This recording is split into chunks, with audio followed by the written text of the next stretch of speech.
Ассалаумағалейкум, қалайсыздар, қалай жағдайларыңыз жақсы ма, денсаулықтарыңыз қалай? Ауыл аймақ аман есен бе? Сербия мемлекетінің президенті Александр Вучич алтын қыран орденімен марапатталады деп Қасым Жомарт Кемел Тоқаев марапатты мойнына іліп жатыр. Орденмен барлық нәрсені не қылатын болдық қой? Кім еді ата? Кімге де орден берейік деді ғой, кім еді ата? Қалайсыздар, жақсылар ма? Аты кім еді? Трамп алдында. Кездесуге барған кезде Трампқа осы жиналыстың атынан бір сыйлық сыйлайық, орден сыйлайық деді. Енді білмеймін, не сыйлық сыйлайды белгісіз. Қалайсыздар, жақсылар ма? Кеше екі видео өшті. Енді біреу референдум жайлы сөйлеген сөз, біреуі осы соғыс, Ресейдің соғысы, Украинамен қақтығыс. Көбісі жазып жатыр екен енді. Не қыласың Ресеймен ненің соғысын, ананы не қыласың, не қыласың, елдегі мәселелерді айтады. Елдегі мәселелер 100%-ға білесіздер ғой, 100%-ға. Менен жақсы не болып жатқан? 30 жылдан бері қарай не болып жатқан? Енді не болып жатқан? Бана бір ой келіп қалды да. Енді алдыңғы конституция мүмкін дұрыс емес, қазір баған жазып қойыпты. 15 желтоқсан конституция күні референдум конституция қабылдасақ елдігіміздің бірдеңе не деп қалмыз? Осы бекемдігіміз мықты болады деген сияқты жазып қойғанда, және халықтың референдумы деп жазып қойыпты да. Енді не деп дауыс бересіздер сіздер? Не болады деп ойлайсыздар? Бұл жолы алдыңғы сайлаулар сияқты халықтың ауылын аңқитып қойып, аңқита ма, же болмаса аңқитпай ма? Же болмаса халық өзінің айтқан істете ма, же болмаса істетпей ма? Әлемдік ақпараттарды айта кетейік. Кім еді аты? Кеше айтқан, бірақ кеше көп ешкім көрмеді, видео өшіп кетті. Мынау Орбан бар, Орбан Венгердің премьер-министрі, сол Владимирге хат жазыпты, бірақ Владимир Путинге емес, Зеленскийге хат жазып айтыпты. Айланайын Зеленбай, мына соғысқа біздің түк қатысымыз жоқ.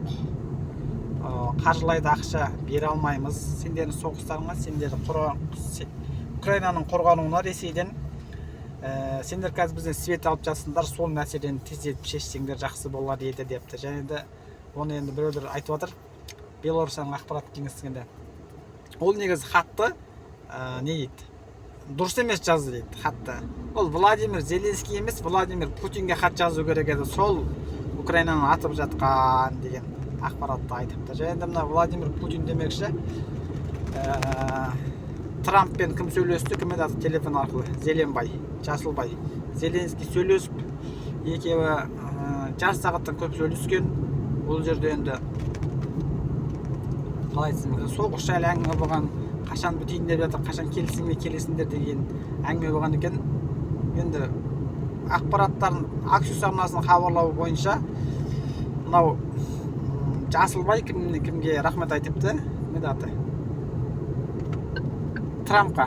Ол барған сайын рахмет айтып жатыр деп ойлаймын. Неге десеңіздер, алдында Трамп бірінші президент болып сайланған кезде сопақша столға кіргізіп, сөйлесіп, ойбай, ол жерден екеуі бір-біріне ренжіп шығып, сен бізге Байден қанша көмектесті, Америка қанша көмектесті, сен бізге бір рет рахмет айтпадың деген еді. Содан кейін Зеленский енді жас қой, енді барған сайын рахмет айтады, бірақ рахмет олар құр ауызбен айтып жатыр ғой. Құр ауызбен рахмет айтқанға кім еді аты? Америкада көніп тұрыш, рахмет дейді, болды олар. Риза, рахмет деп жатыр депші. Айтыпты, тағы да рахмет айтам, осы уақытқа дейін көмектескеніңізге. Және де соғысты сіз аяқтай аласыз. Путинге звондасаңыз, егер де сіз Путин соғысты тоқтатады деген сынды әңгімені айтыпты. Және де Трамп айтыпты, соғысты ұзартпай осы бір айдың көлемінде тоқтатыңдар деген әңгімені айтыпты. Енді ол екеуі сөйлесіп кеткен соң, мынау кім еді аты? Марко Рубио мен тағы біреу бар ғой, аттарын ұмытып қалай, бір Марко Рубио мен атың өшпесін, кім еді аты? Марко Рубио. Тағы біреу шығып айтыпты, Трамптың шыдамы таусылды әңгіменің ашығы, осы бір айда көнсе көнді Ресей, көнбесе енді ары қарай енді великий қылады не болса да ше.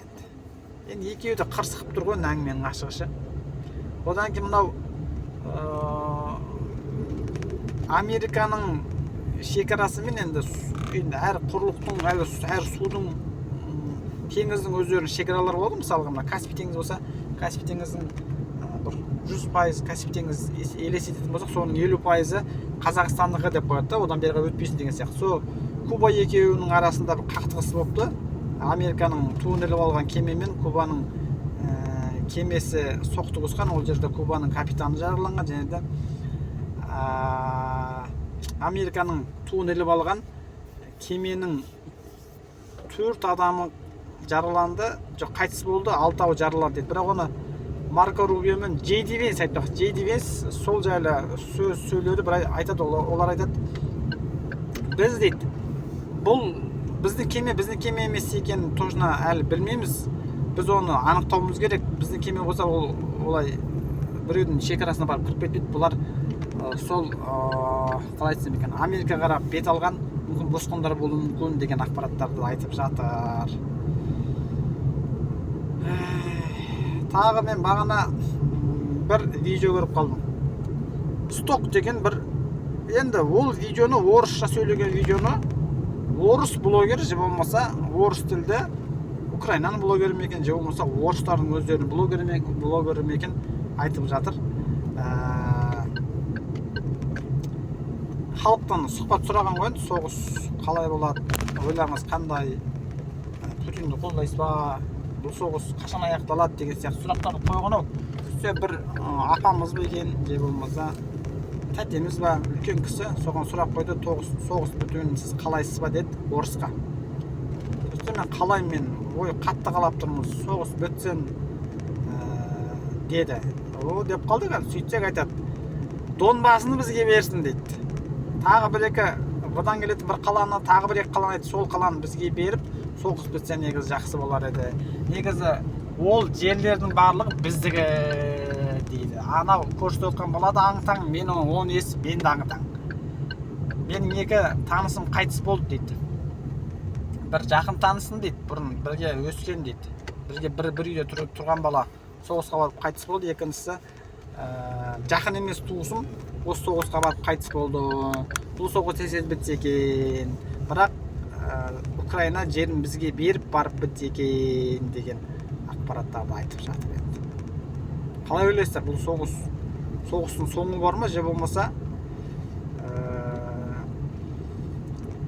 же Ресей жоқ болып, же болмаса Украина жоқ болып бірақ біте ма? Алдында Зеленский айтқан еді, бұл 3-ші дүниежүзілік соғыс басталып қойды негізі, Путин бастап қойды. Соны тоқтататын адам керек. Оны тоқтатпасаң қай жерге баратынын ешкім білмейді дейді. Мүмкін Украинаның жарты жерін басып алып қайта ма, же болмаса Европаға дейін басып бара ма деген сияқты әңгіме айтып тұр ғой.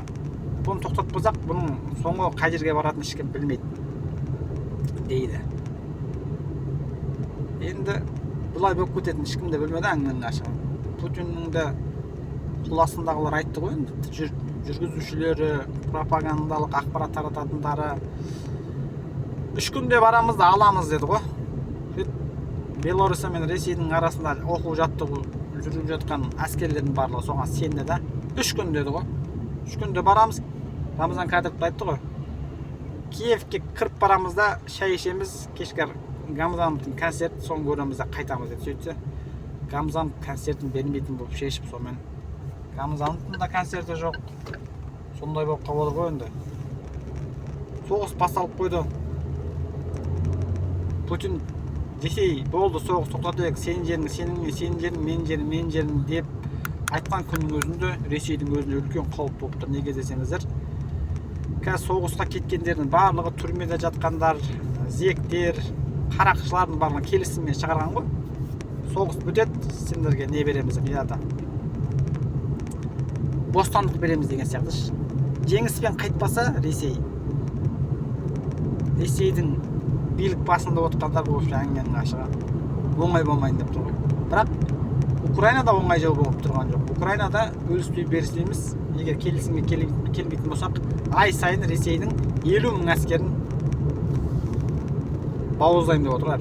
Әңгімесі өлтіреміз деді. 50 мың әскерге дейін өлтіруге біз тырысамыз деп алдында Зеленский бай айтты.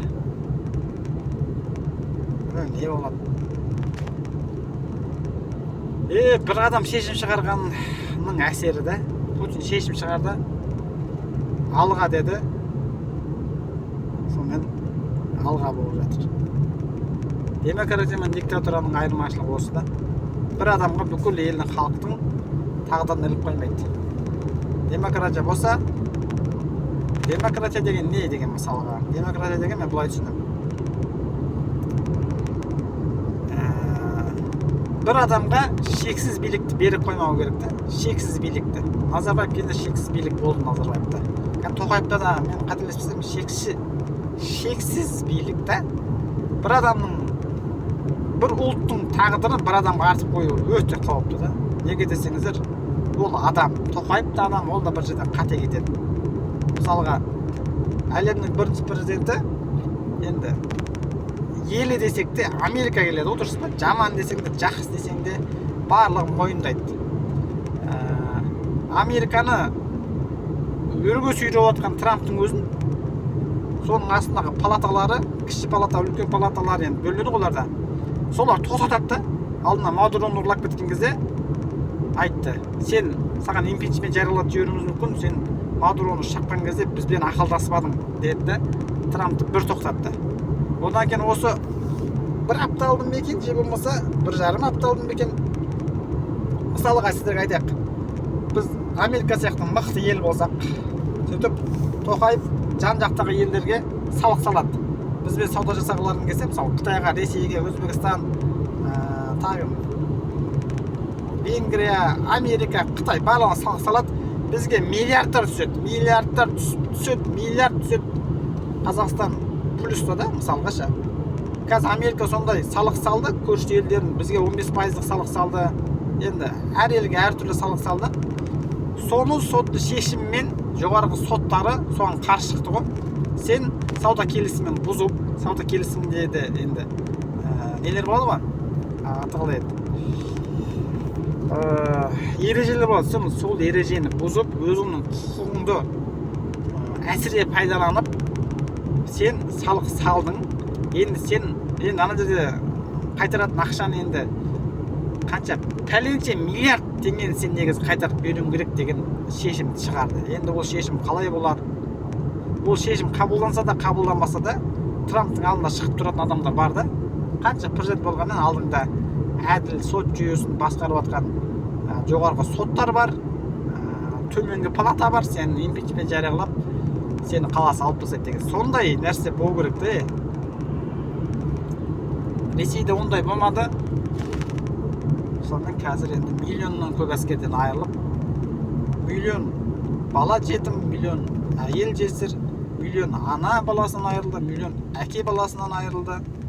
Сондай болып тұрған менің ашығы. Жақсы, еліміз аман, жұртымыз тыныш болсын. Айтпақшы, айтпадым ғой деймін. Ресей енді шеттен келіп жалдамалы, мысалға оңтүстік жоқ, арабтар шеттен келіп енді әскерге Ресей сапында соғысам дейтін елдерге енді шектеу қойыпты. Оның ішінде бірақ Қырғызстандар жоқ, Қазақстан, Орталық Азия жоқ. Бұл жерде Түркия бар екен, мен есімде қалған араб мемлекеттері бар екен, тағы сол Еуропа жақтағы мемлекеттер, Африкалар бар екен.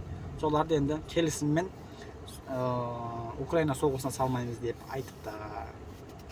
Жалпы сондай. Еліміз аман, жұртымыз тыныш болсын, байланыстамыз. Ойыңыз жазып кетіңіз. Мынау бір 3-4 адам пайда болыпты. Мүмкін бот емес, Зипал деген біреу. Одан кейін Есенжол деген жазып жатыр, 10 комментарийдан. Бір 7-8 комментарийдан жазып жатыр енді. Бұғаттамадым.